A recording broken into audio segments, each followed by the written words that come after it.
Kalau saya ngelihatnya seperti ini sih. Jadi ada istilah di pasar itu namanya Minsky moment. Jadi itu terjadi ketika pasar itu cukup spekulatif di pasar yang sebenarnya juga masih spekulatif bullish ya.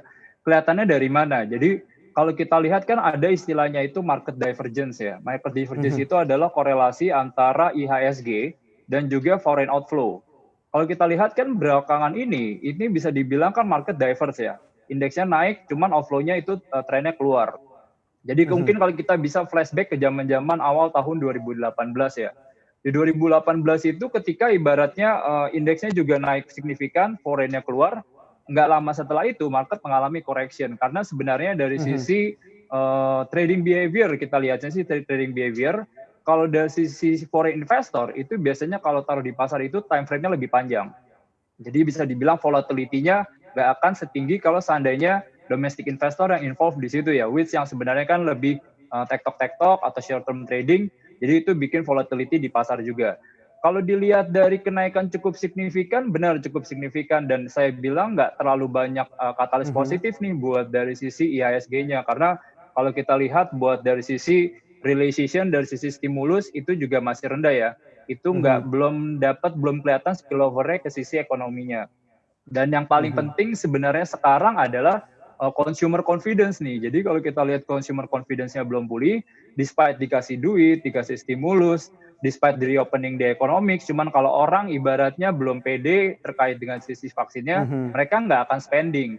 Mereka nggak akan spending, ini nggak akan ibaratnya bikin pertumbuhan ekonomi, which kita tahu bahwa 60% of our GDP itu benar-benar datang dari konsumsi.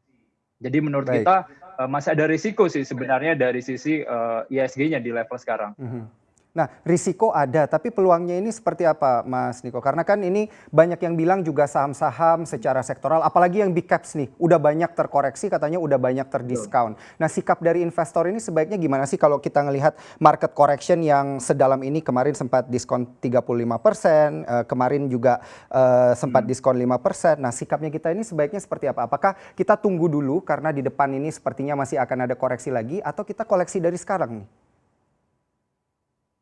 Kalau saya lihat sih sebenarnya mungkin kita nggak bisa yang modelnya kayak beli sekarang 100% atau ibaratnya kayak hold ibaratnya 0% ya. Kita lebih maintain itu dalam bentuk portofolio. Jadi kita bisa diversifikasi, either kita taruh nanti dari sisi money market itu yang ibaratnya porsinya bisa jadi pembalance juga.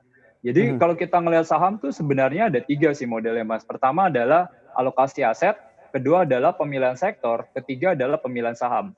Patut diketahui bahwa pemilihan atau alokasi aset itu yang paling signifikan dalam menentukan kita punya return.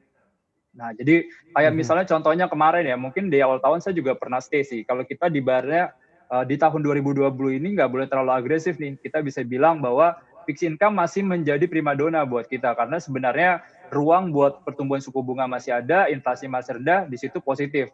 Nah, di level sekarang kita lihat juga sebenarnya fixed income masih memberikan return yang atraktif ya. Karena ibaratnya dari sisi inflasi trennya lagi rendah, interest rate-nya dari rendah. Jadi yield ini sebenarnya masih ada ruang buat turun. Nah, Mhm. kalau dari saham itu 30%, sarannya sebenarnya lebih dari sisi alokasi asetnya pertama adalah ke big caps, Mhm. lalu ke small caps. Jadi saya sarankan dari 30% itu 80% atau 70% bisa dimasukkan ke dari sisi big caps ya. Karena kita tahu di kondisi sekarang seperti ini, growth stock atau quality stock atau ibaratnya emiten-emiten yang punya neraca kuat, kualitinya bagus, which itu most likely banyak yang di big cap, itu performanya lebih bagus. Jadi banyakkan di big caps-nya dibandingkan di small caps-nya. Lalu kalau kita Baik. bisa balancing lagi sebenarnya Mas dari sisi pemilihan sektor ya. Pemilihan sektor kita Mhm. bisa ambil yang sebenarnya pas market downturn itu lebih positif. Contohnya adalah banking, telco dan juga consumer related. Jadi itu pemilihan sektornya sih. Mhm.